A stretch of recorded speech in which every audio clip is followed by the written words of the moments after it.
somos incorregibles, como diría Borges. Desprolijos. Bueno, salió el libro de Aira, de los ensayos. Ah, sí. Sí, La ola que lee, que es el nombre de uno de los artículos que constan ahí, todavía no lo leí. Habla también de mi edad, porque el 90% ya los tenía. Y hay 2 o 3 cosas raras que son las que leí hasta ahora, publicadas en lugares que son las más nuevas, en algún lugar chico, uno en Costa Rica, que son lugares así. Sí. Pero está mucho más complejo. Pensé que está el artículo de vigencia, cosas que pensé que él iba a querer que estuvieran y están. Ah, bueno, genial. Bueno. Eso es una excusa para que vuelvas, cuando vuelvas. Sí, no serán, no es por falta de ganas. Bueno, queda 1 minuto. Bueno, son las 5 puntos. ¿Te parece que arranquemos así, puntualidad francesa? Vos manejas los tiempos argentinos que ya ni el cuarto de hora de cortesía se respeta acá, no sé. Yo soy muy puntual, pero además me parece que cuando anuncias algo por Instagram es como que, no sé por qué me pongo más estricto. Supongo que la gente, por ejemplo acá veo Pablo Fernández y Manel Perere, y los nombres están incompletos, pero veo que dice ahí están. No, es que es cierto que para la gente que se conecta a horario y que estar esperando no tiene mucho sentido. Bueno, arranquemos entonces. Dale, entonces. Me parece. No sé si esto se grabará, pero empecemos formalmente entonces. Buenas tardes a, no sé cómo decir, los televidentes, no sé qué son los que siguen Instagram. Muchas gracias por haber venido, hay que inventar unas palabras, por haberse conectado a la presentación de ¿Qué será la vanguardia? De Julio Premat, Utopías y nostalgias en la literatura contemporánea, publicado recientemente por la editorial Beatriz Viterbo, una editorial las más prestigiosas y personalmente más queridas en Argentina. Gracias por la invitación, mi nombre es Damián Cabarós, que voy a ser el que va a entrevistar al autor. Así que gracias por pensar en nosotros, a la editorial, a Carolina Roche. Y bueno, te doy la palabra. ¿Cómo estás, Julio? Bueno, muy bien, buenas para mí, buenas noches, ¿no? Son las 10 de la noche acá en París. Y bueno, a pesar de la situación un poquito extraña de Instagram y estos modos de comunicación, quería decir algo un poquitito como solemne, es decir que estoy muy feliz de haber publicado ese libro en Viterbo 20 años después de haber publicado mi primer libro en Viterbo, que me acuerdo de Adriana Astuti, por supuesto en este momento, y que Caro Rolle ha hecho un trabajo de edición extraordinario, ¿no? O sea que no solo estoy contento por razones nostálgicas, sino también por la calidad del trabajo y del seguimiento. Bueno, así está. Bueno, todo esto que todos pensamos que debemos explicar, obviamente. Empecemos por el comienzo. Ya que mencionaste los 20 años, ese libro de Saer que estás mencionando, ¿Cómo fuiste llegando a este tema? Empecemos por antes del libro. ¿Cómo fue tu derrotero y cómo fuiste pensando el tema de las vanguardias? En realidad el tema viene absolutamente por otro lado. Tuve en un momento dado un proyecto así mesiánico de tratar de delimitar un espacio conceptual alrededor del concepto de la noción de comienzo, ¿no? Y tratar de pensar los comienzos en literatura desde varios puntos de vista distintos, ¿no? Los orígenes, la infancia, los comienzos de escritura, etc. Y en esa lista de comienzos estaba integrada la posibilidad de pensar lo nuevo, ¿no? O sea, cómo se comienza en el sentido, cómo se introducen novedades, qué se entiende por novedades. Y en realidad cuando abrí esa puerta se saltó como una evidencia un problema muy fuerte con respecto a la vanguardia de desfase entre los discursos críticos y las prácticas de los escritores, ¿no? O sea que los discursos sobre la vanguardia no se adecuaban para hablar de lo que pasaba en ciertos escritores que se reclamaban de vanguardia. De ahí la idea, entonces empecé a trabajar sobre el concepto de vanguardia en general ¿no? Y sobre las distintas maneras de definirlos o diferentes escritores que habían trabajado a la vanguardia. Bueno, y finalmente leí el libro de Piri, A las tres vanguardias, y alrededor de ese libro se cristalizó el proyecto. En este trabajo debo decir que tus libros, o en todo caso literatura de izquierda, porque estoy hablando de antes de la publicación del último, ¿no? Forma parte del corpus como de problemas, ¿no? O sea, ¿cómo es posible que Damián Tabarovsky escriba la literatura de izquierda en el 2004, cuando se supone que el sistema conceptual y la forma retórica de ese libro pertenecían a algo del pasado? Lo mismo se puede decir sobre Mario Bellatín, lo mismo se puede decir sobre César Aire.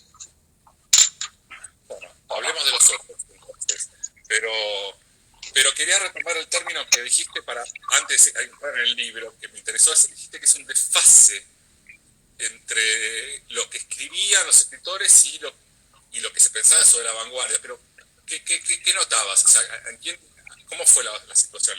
¿Qué leías y qué notabas ahí? ¿Cómo reconociste este desfase? Hay dos cosas, ¿no? Por un lado hay grandes textos, que son los que se usan en los cursos, ¿no? Y que se citan regularmente al comienzo de un artículo sobre tal o cual tema. Entonces, sobre la vanguardia hay libros como el de Burger, ¿no? Que son absolutamente de referencia. Pero no solo hay esos textos, que a mi modo de ver el libro de Burger es un libro extremadamente criticable, ¿no? O sea, es un libro con... Pocas veces he disentido tanto con un libro como con el libro de Burger. Pero más allá de eso, hay como un consenso, o casi yo te diría un estereotipo, que circula en el medio literario, que circula en las universidades, que circula en el periodismo, que circula en las conversaciones, que son como fragmentos de cosas oídas o leídas en muchos lugares distintos. Y según ese estereotipo, la vanguardia es una idea del pasado. La vanguardia ya fue, la vanguardia fracasó, la vanguardia correspondía a cierto momento de la modernidad y hoy eso ya no es posible. Me acuerdo cuando salió el libro de Chitarroni, ¿no? Beatriz Arlo publicó una reseña diciendo... Perdón, estás hablando de Peripecias del No. Beatriz Arlo publicó una reseña muy inteligente, por otro lado, pero donde decía, si hubiese un lugar para la vanguardia en el arte contemporáneo, el libro de Chitarroni sería un libro de vanguardia. Ese es el problema. No sé si así está claro. Es decir, que el lugar, la crítica tiene que darle el lugar para la práctica de escritura y no la práctica de escritura determinar los lugares que la crítica elige para hablar de la literatura. Bueno, ahí sí puedo hablar de mí porque yo fui el editor de ese libro. Ahí prefiero hablar. Y recuerdo, o sea, por supuesto, haber leído ese manuscrito o el original de ese texto. Y yo lo tomé como más bien bajo la idea de la ruina, que está muy presente en ese texto, como si Luis hiciera un trabajo donde está la temporalidad justamente, un trabajo, si se quiere, post, y solo hacía chistes en ese momento de Luis, como bueno, estás escribiendo, porque Luis había escrito nada más que el Cara Pálida en ficción, o sea, no escrito, había publicado nada más que el Cara Pálida, que es una novela clásica, podría decirse de alguna manera, un poco borgiana, que a mí cuando lo leí un poquito me decepcionó, o sea, no es lo que yo imaginaba, y aparece Peripecias no sé, 10 o 15 años después, y era completamente una ruptura con las formas, con esas formas clásicas, y recuerdo perfecto el artículo de Sarlo. Y también me acuerdo de una cosa que leí hace poco de Barthes, por eso te quería preguntar esto, es un reportaje que lo hacen a Barthes en un número, lo publican en un número de Magazine Littéraire post-mortem, ya estaba muerto, y le preguntan a Barthes por qué había escrito tan poco sobre escritores contemporáneos, que había escrito sobre Rodríguez, sobre algunos que otros, pero básicamente siempre hacia el pasado. Y él decía que cuando la crítica o la teoría es nueva, es más fácil aplicarla a los autores del pasado, porque los autores contemporáneos, los narradores contemporáneos, ya establecen ellos mismos su propia crítica. Así funciona la narrativa contemporánea. Y me parece que Piglia sería como un caso de eso. Entonces quería llegar a Piglia, justamente, porque me parece que el corazón de tu libro es, o el comienzo más que el corazón, es esa frase de Piglia, de ese verbo será, que será la vanguardia, que tiene esa ambivalencia, que vos lo mencionás en tu texto, que es, por lo menos en futuro, pero también es un futuro que en el habla cotidiana, la vida cotidiana en Argentina, el que será es como dubitativo, como no es asertivo. Entonces quería preguntarte eso, ¿cómo en tu libro lo primero que es, como justamente lo que acabas de mencionar, una ruptura con la temporalidad? No pensar a la vanguardia como algo del pasado en el sentido histórico, una etapa de vanguardia, después neo-vanguardia, después post-vanguardia, sino una situación, podría decir si usamos una palabra sartreana. ¿Cómo fuiste concibiendo ese concepto? En realidad lo de Piglia efectivamente fue muy útil, porque en alguna medida es aberrante, ¿no? O sea, en ese momento, en 1900, es lo mismo que decía sobre tu libro sobre Aira. En 1990, tomar el concepto de vanguardia para hablar de Rodolfo Walsh, ¿no? O Puig, que era en ese momento el escritor postmoderno por definición de manual, ¿no? Es un gesto muy fuerte, o sea, de una arbitrariedad, podemos decir, muy fuerte. Pero esa arbitrariedad, por supuesto, tiene sentido, ¿no? Es una arbitrariedad que implica oponerse a ciertas maneras de pensar la literatura moderna y de pensar de lo que es la vanguardia. Y por otro lado, el libro de Piglia lo que tiene es que da una definición de la vanguardia, en donde la vanguardia equivale en alguna medida a la escritura novelesca moderna, ¿no? O sea, da una definición,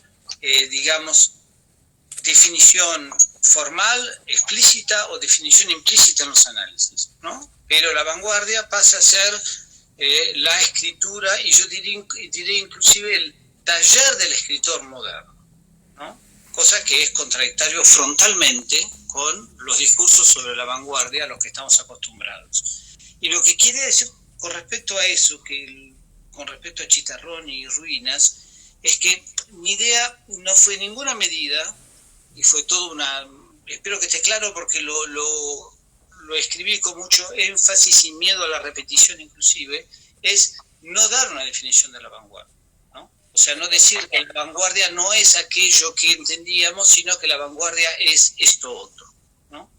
Sino suponer de una manera absolutamente borgiana que cada vez que un escritor se reivindica de la vanguardia o retoma referencias de la vanguardia, está redefiniendo lo que se puede entender por vanguardia. Y en ese sentido está cambiando la lectura de las vanguardias históricas. O sea que cada escritor que reivindica la vanguardia cambia el pasado, la historia de la literatura. Y por ahí los críticos nos cuesta seguir ese cambio que se va produciendo, ¿no es cierto? Entonces lo que hace Piglia con la vanguardia es definir de otra manera, con total libertad en función de su propio proyecto crítico y de escritor, definir de otra manera la vanguardia y usarla para otra cosa. Pero eso ya forma parte de la vanguardia, ¿no? Eso es lo que... Sí, voy a leer un párrafo que dice exactamente eso, que dice así, escribís vos en el libro, podemos preguntarnos no qué se denomina vanguardia hoy, sino cómo se cita a la vanguardia hoy, con qué objetivos y en qué tipo de estrategias argumentativas.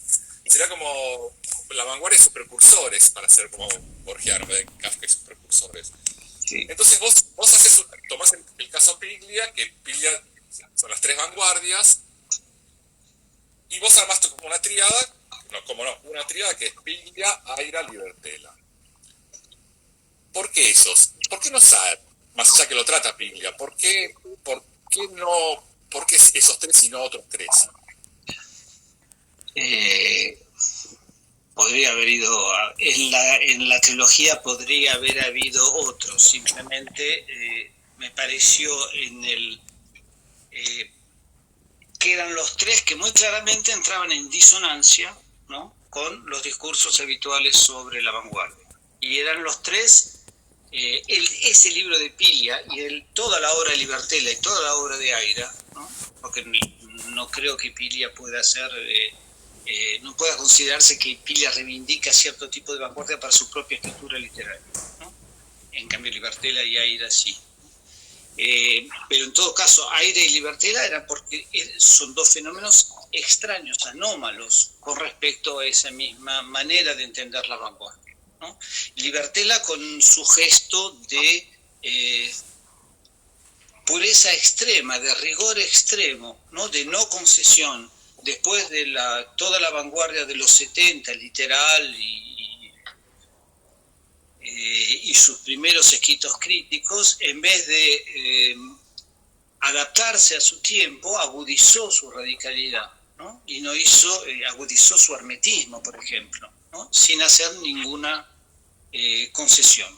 Y eso es otra anomalía, ¿no es cierto? O sea, no solo porque él lo hizo, sino porque tuvo un público, tuvo un grupo, tuvo un efecto en los escritores más jóvenes, ¿no?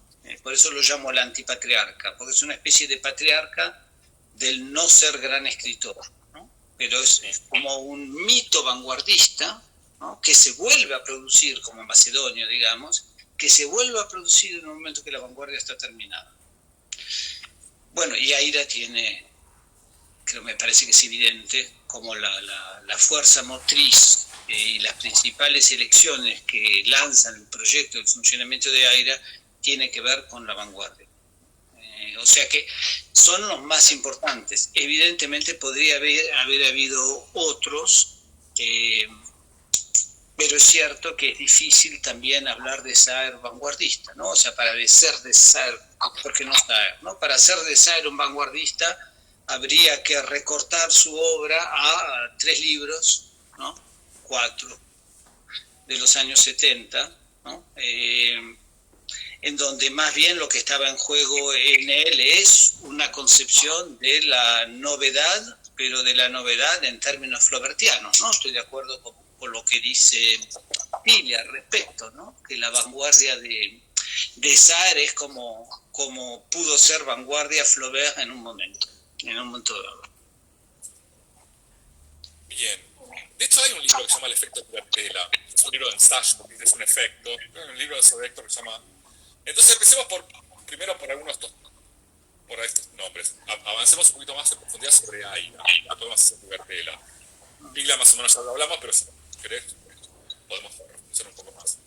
Porque en realidad Aira vive escribiendo sobre la vanguardia, mencionándola por todos lados, pero no hay un texto, justamente antes de salir al aire, o no sé si estábamos hablando que acaba de salir un libro que compila los ensayos de Aira en revistas y en crítica, en algunas revistas periodísticas y otras más, no académicas, pero de menor circulación, más los libros de ensayo que fue viviendo Aira a lo largo de su vida, Pizarnik, Copy, etc. Más esas mini teorías que él pone todo el tiempo dentro de sus novelas. Permanentemente aparece la vanguardia aquí, allá y acullá, pero no hay de Aira un texto riguroso, largo, explícito, donde Aira diga, bueno, voy a pensar la vanguardia, ¿no? Hay como esa ausencia está todo el tiempo en diferentes lados. Entonces, ¿cuál sería la estrategia de vanguardia en Aira? Me parece que, por un lado, en Aira hay que distinguir una posición muy fuerte de escritura de ensayos y de declaraciones, ¿no? O sea, una teorización más o menos explícita de su relación con la vanguardia. En particular hay algunos textos célebres sobre el procedimiento o su novela familiar, ¿no? Como la analizó Sandra Contreras, ¿no? Con Osvaldo Lamborghini, Copy, Pizarnik, etc. O sea que hay toda una posición del Aira ensayista que se crea una afiliación y reivindica de manera, digamos, irracional, no justificada, ¿no? Como una verdad absoluta, la tradición vanguardista como modo de escritura. Ese es un fenómeno. Después están sus textos, ¿no? Que no corresponden a las declaraciones. O sea, Aira plantea siempre que el procedimiento es el mecanismo, el único mecanismo que queda para seguir escribiendo novelas, ¿no? Y para escapar del agotamiento de la escritura contemporánea y que hay que entonces usar el procedimiento. No, las novelas de Aira no están escritas a partir de procedimientos, sino tendrían que ver mucho más con otra tendencia, con otra corriente que está en la constelación vanguardista, que es como los happenings, ¿no? Son como happenings narrativos, ¿no? Algo así de el dinamismo de creación típico de las vanguardias, de muchos movimientos de vanguardia, ¿no? Ese empujar hacia adelante, esa fuerza vital, asociado al disparate como mecanismo de escritura, ¿no? Pero es más bien algo del orden que surge y prolifera y no algo que obedece a un procedimiento. Sí, Cachajian escribió algunos libros a partir de procedimientos explícitos, ¿no? Para hablar de un autor afín. En cambio, Aira no creo que pase por ahí. Por otro lado, tercer elemento de vanguardia en Aira es, por supuesto, la estrategia de publicación, ¿no? De edición. O sea, la invasión del mercado, ¿no? La multiplicación absurda de títulos. ¿Por qué absurda? Absurda porque excede las normas habituales, ¿no? Absurda porque los escribió y los publicó y muchos de ellos son muy buenos, o sea que no es el absurdo no es crítico, digamos inverosímil, ¿no? Por eso se pudo escribir alguna novela en que se imaginaba que para el año 2000 iban a publicar todas las editoriales del mundo al mismo tiempo una novela de Aira y que el mundo iba a estallar, ¿no? O sea que eso, el modo de edición, por supuesto, también es un mecanismo vanguardista. Lo opuesto de Libertela, ¿no? En el sentido de que es claramente esos gestos, el ensayo, el tipo de escritura y la edición están puestos al servicio de un proyecto de ser el gran escritor, ¿no? O sea, de ocupar el centro, de en alguna medida situarse en el lugar del escritor de referencia o principal del periodo, cosa que logró durante un 20 años o algo así. A ver, ¿y cómo sería esa relación entre vanguardia y centro?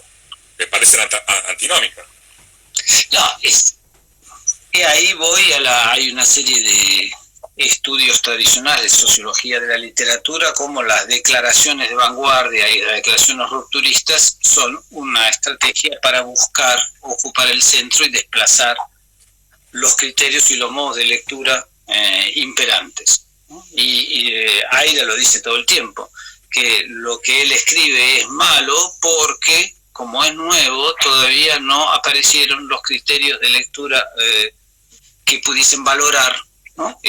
La calidad estética de su escritura, ¿no? O sea que hay algo, en ese sentido, el más tradicionalmente vanguardista es Aira, ¿no? Porque hay una proyección hacia el futuro, ¿no? O sea, en el futuro esta manera de escribir, la mía, será la norma, ¿no? Y dejará de ser vanguardia.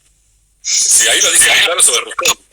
Sobre Roussel lo dice permanentemente. Dice, ahora nosotros entendemos a Roussel, nos resulta fácil y cotidiano, 100 años después, como que hay una doble temporalidad. La escritura es una y la lectura y lo inteligible sería otra.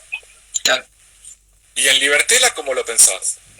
Porque una cosa que siempre me llamó la atención, en Libertela y Aira hay una pequeña diferencia de edad, es que comparten muchas lecturas. O sea, si uno hace una afiliación, dice, bueno, Libertela, la casa decimos, literal, Lamborghini, cierta lectura de la filosofía francesa que estaba muy presente en Aira, justamente releyendo, por ejemplo, estos artículos, cita a Kafka por una literatura menor de Deleuze.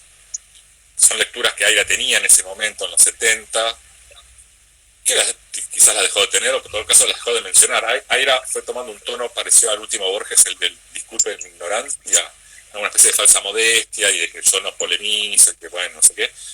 Pero si uno lee lo que escribía y lo que leía en ese momento, no era tan ajeno a lo que leía Libertela, y sin embargo son dos caminos que tienen muchos puentes, obviamente, pero muy diferentes. ¿Cómo lo lees a Libertela en este contexto? En todo caso, hay una diferencia clara de Libertela con respecto a Piglia y Aira, porque en Piglia también ese curso sobre las tres vanguardias es un dispositivo para volver legible su literatura, ¿no? Y para darle un cierto espacio, es decir, es una operación que tiene que ver con su propio lugar en la literatura, ¿no? En un momento en que justamente lo que se lee es Aira, ¿no? Y no Pilia, o que empieza a aparecer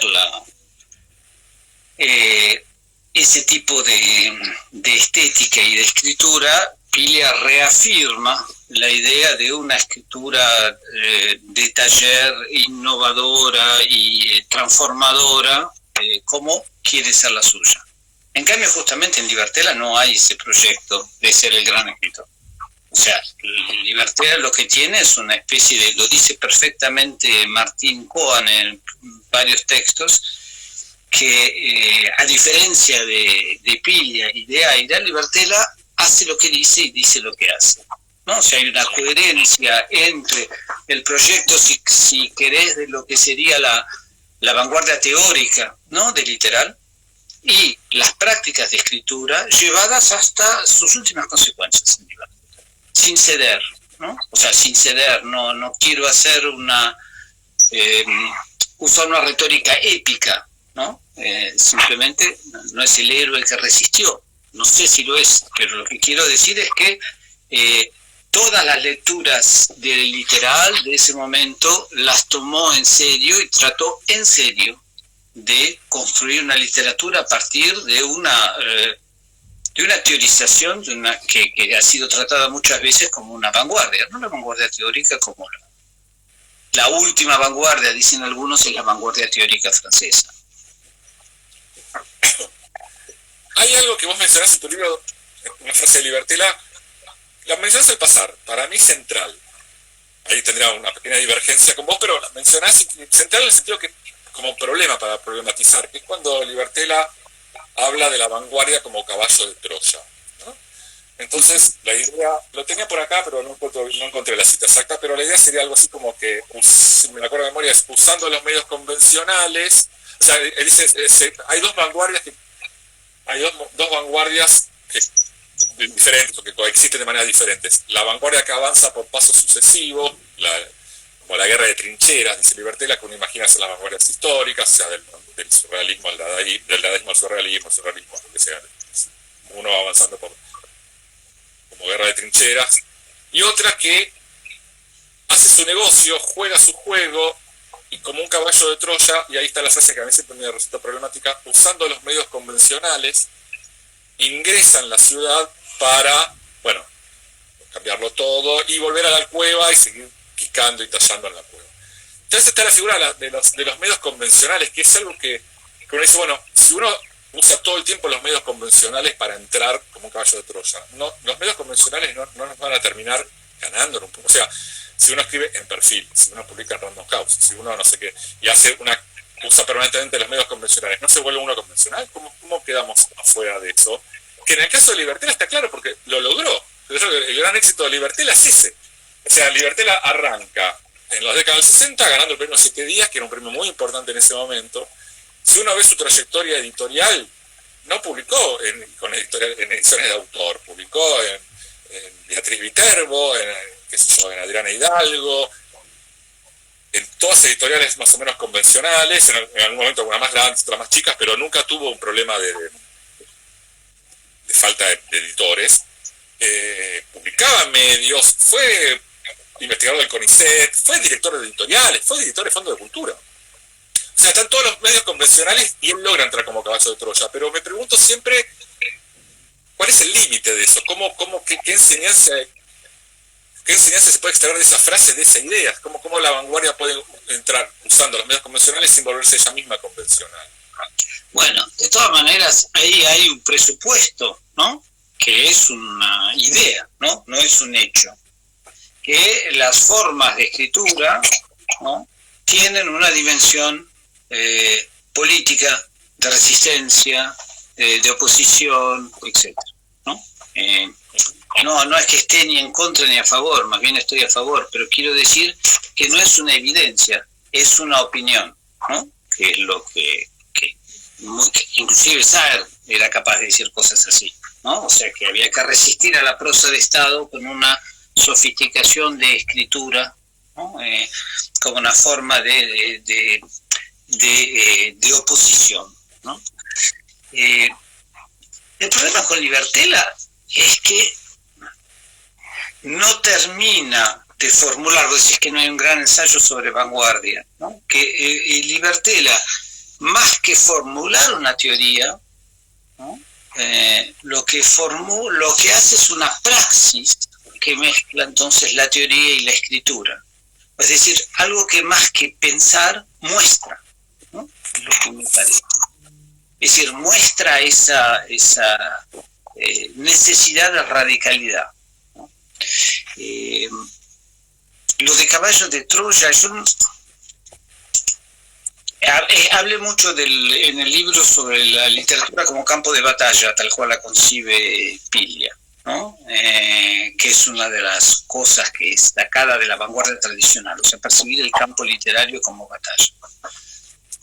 No sé si me parece tan tajante que haya un enemigo y la posibilidad de infiltrarse frente al enemigo y de ganar posiciones. En todo caso, el caballo de Troya, si lo hay en Libertela, son los sentidos que ha dado su figura, que es extraordinario. O sea, que se lo haya leído con la devoción con la cual se lo lee y se lo evoque con la devoción con la cual se lo evoca, inclusive escritores que están muy alejados de su escritura, como Alan Pauls o Martin Cohen, ¿no? Eso es todo, para mí eso es un gran fenómeno que dice mucho, no solo sobre la vanguardia, digamos, sino sobre el sistema literario argentino. Y sobre Lamborghini y Macedonio, por ejemplo, para remontar, ¿no? ¿Qué dice sobre el sistema literario argentino eso? Es decir, esa especie de anhelo, ¿no? De una radicalidad absoluta y de una pureza total, de un no compromiso, de una especie de vida dedicada a la literatura, pero sin el pathos romántico de la originalidad, la inspiración, etc., ¿no? Es decir, que en Argentina hay también, te hablaba de los estereotipos sobre la vanguardia que circulan, también hay una evidencia de que para ser un escritor que valga la pena no hay que comprometerse con el mercado, ¿no? O sea, no hay que dar buenas entrevistas, y no hay que publicar, si es posible, en tal o cual editorial, y no hay que, es decir, hay una creencia que, de nuevo, no digo ni estoy ni por ni en contra, sino que la veo, a diferencia de otros sistemas literarios, ¿no? En que es una cualidad y que es una ventaja, una especie de ideal, esa radicalidad absoluta, ¿no?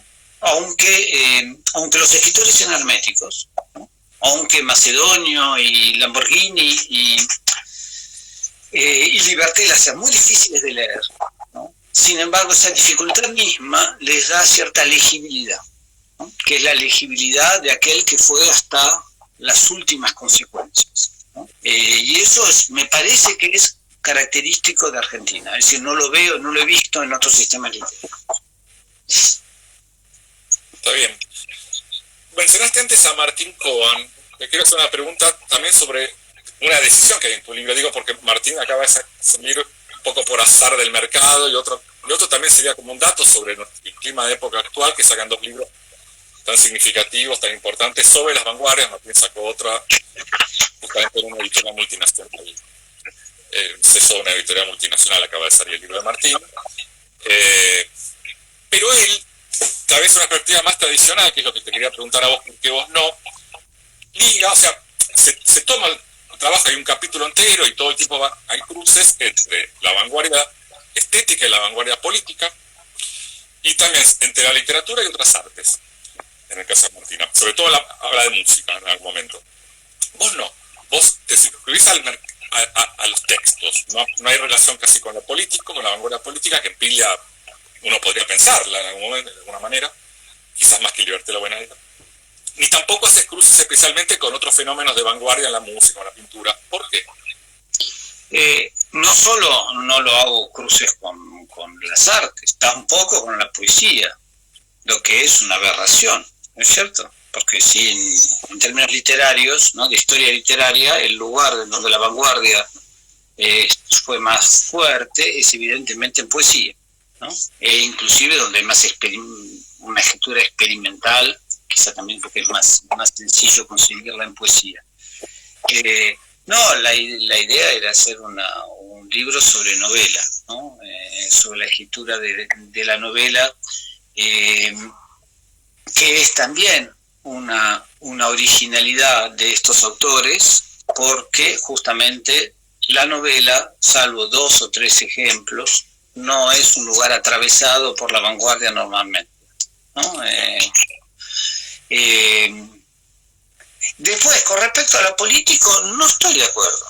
Es decir, sí, me parece que hablé de lo político, pero desde los textos, ¿no? Es decir, no como, cómo piensa o cómo actúa lo político en Pilia, ¿no?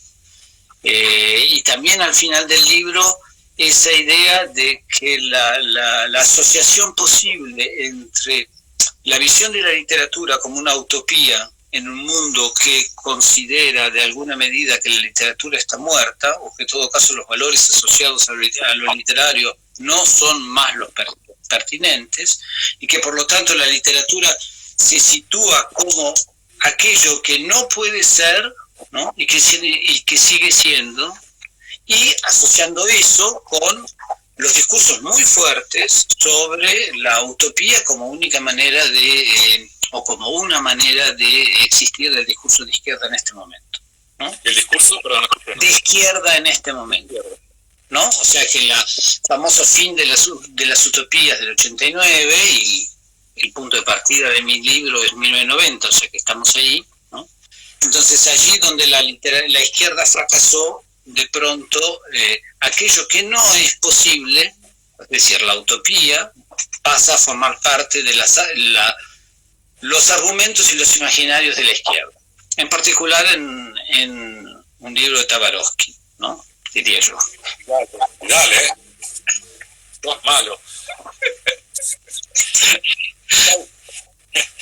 Está bien. No obstante, no hay un trabajo puede ser que tengas que verdad lo que decís, pero no hay un capítulo que piense eso. Viste que acá en Argentina el PCR pasó a hacer el test para saber si uno tiene COVID, pero antes era el Partido Comunista Revolucionario. Está bien, ya sé, voy a decir una barbaridad también. A vos te gustan las provocaciones, entonces voy a decir una barbaridad. O sea, que lo político está muy presente y la vanguardia política, la vanguardia estética, en Pilia, etcétera, etcétera. Pero también es cierto que hay una característica de los modos de leer la literatura en Argentina que le da una importancia crucial, como si fuese el hueso para roer cuando uno está comiendo una obra literaria, cuando uno identifica el factor político, ¿no? No menosprecio ni por casualidad la dimensión política y no niego ni un segundo la dimensión política de las obras, no es eso. Pero hay una tendencia a hacer un protocolo de lectura y cuando uno encontró lo político, ya está, ¿no? Es decir, encontramos el sentido. Es decir, lo político ocupa en algunas lecturas o en algunos tics de lectura, protocolos de lectura, en Argentina, lo político ocupa el lugar del sentido, ¿no? Y a mí me parece que la literatura hace con lo político lo mismo que hace con todo el resto, ¿no? O sea que los sentidos son ambiguos, son fluctuantes, etc. Por eso prefiero pensar lo político en el libro a partir de una escritura radical, una escritura que se opone a cualquier tipo de certezas, ¿no?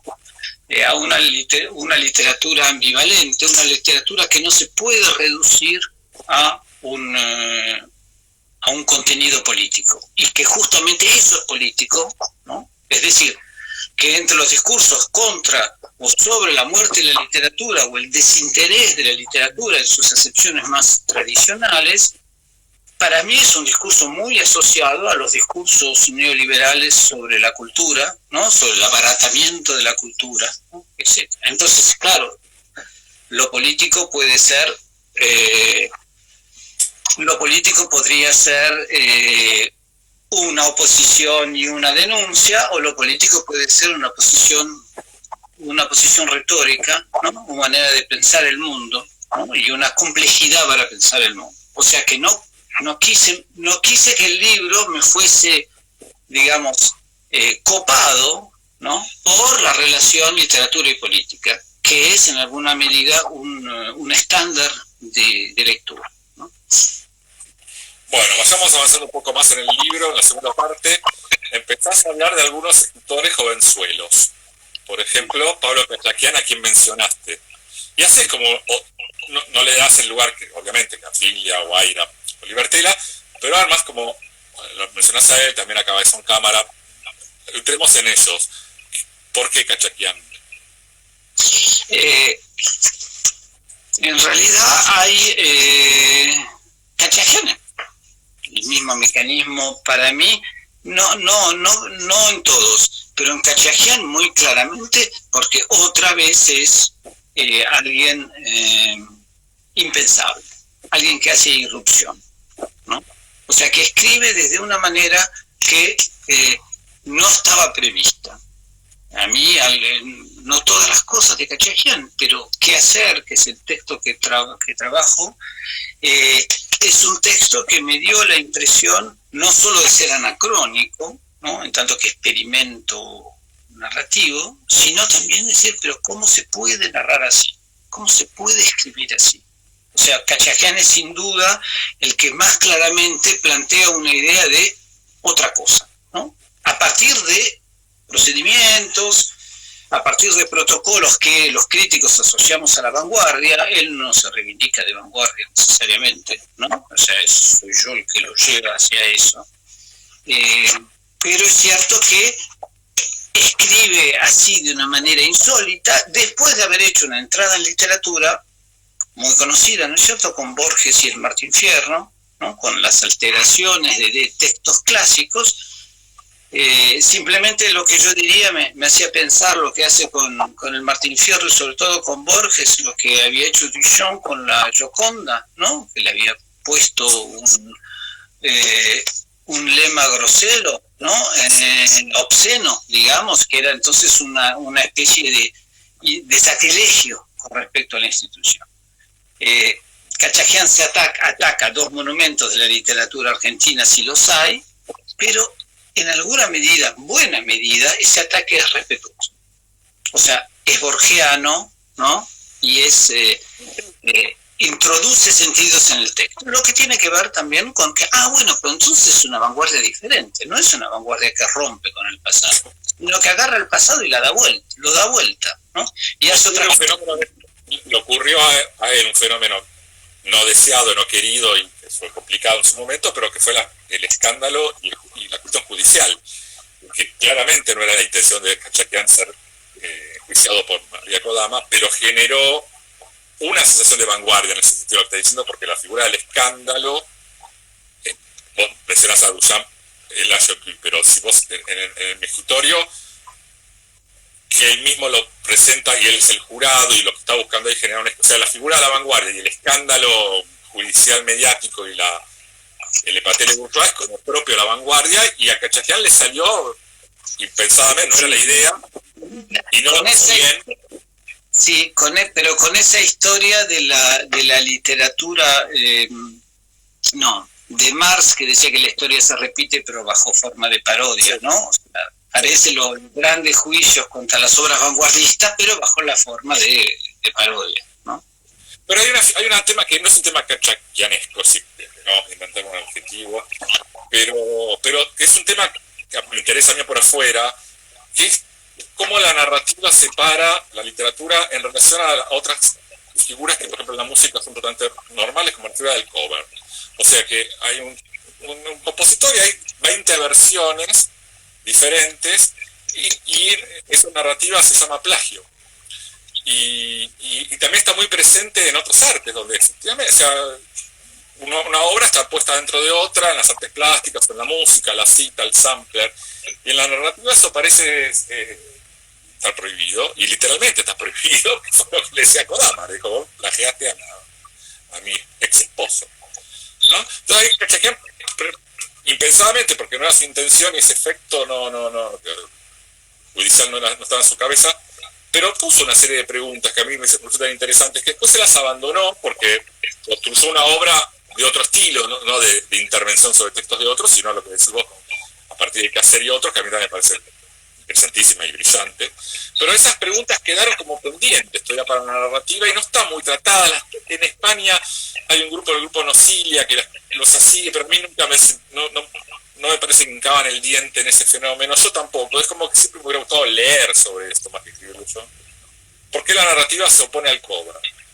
Sí, en todo caso, no es una respuesta, pero es una reacción a lo que me hace pensar lo que decís. Es que primero hay el gesto que me gustaría insistir con eso, es decir, un escritor, digamos, experimental o muy novedoso que empieza por el pasado, ¿no? O sea, que eso, me parece que eso es un rasgo de oro. Pero segundo, es que hay una pelea que podríamos hacer una afiliación, estoy pensando escribir algo sobre eso, sobre Borges, ¿no? Una pelea que tiene 40 años o algo así. Es decir, dónde ponerlo a Borges, y hay toda una corriente en la cual se integra tardíamente Cachajian, es el Borges vanguardista, ¿no? En alguna medida Piglia también pasa por ahí, o sea que Cachajian fabrica un Borges, o sea, lleva hasta sus últimas consecuencias ciertas ideas de Borges, las desplaza, las saca del sistema de valores de Borges, ¿no? Pero lo que hace con el Aleph engordado es una operación borgiana, ¿no? Es una manera de hacer de Borges un escritor subversivo, cosa que se puede hacer, ¿no? Es que no es el único que lo ha hecho. Sí, en tu libro decís, leo otra frase tuya que va en esta dirección, que es: hoy se puede ser vanguardista avanzando hacia el pasado. Escribís exactamente en la página 44. Que algo de eso hay efectivamente en Cachajian, y también en la forma en que yo creo que de todos los que vamos mencionando, es el que lee Aira de una manera más clara y a la vez para convertirlo en otra cosa, pero sería como difícil de pensar a Cachajian sin Aira. Sí, no, por supuesto, hay escritores que tienen buenas y malas influencias, ¿no? O sea, las marcas de un escritor. En general, los escritores que se parecen a Aira no son muy interesantes. Pero hay excepciones. Una es Diego Vecchio, ¿no? Y por supuesto otra es Cachajian. Es decir, que a partir de... Para. ¿Diego Vecchio lo es parecido a Aira? Por supuesto. A Borges y a Aira. Te iba a decir por eso, ¿la extinción de las especies la ves como una novela más bien airiana? No, pero hay una marca clara de Aira entre, por ejemplo, el disparate, ¿no es cierto? Sí. ¿No? O sea, el uso de... La beta borgiana la veía mucho más, y la beta Marcel Shaw más que Borges, porque una cosa que un día Daniel Goebel me dijo una cosa interesante, que como decía, las grandes autores a veces son malas influencias. Me decía Goebel, sacando a Kafka, casi todos los autores que le interesan a Borges son autores menores. Chesterton, o sea, autores que se hacen importantes porque Borges los menciona, pero uno no diría. Sí, siempre con Shakespeare es ambiguo, ¿no? Pero no, te quiero decir algo sobre Diego Vecchio, Cachajian y Aira, que podría pensarse, es algo que habría que ver, ¿no? Que estos escritores van a ocupar un lugar que fue muy fuerte en la literatura argentina del pasado, que lo que se hubiese llamado Borges la literatura fantástica o la literatura del imaginario, ¿no?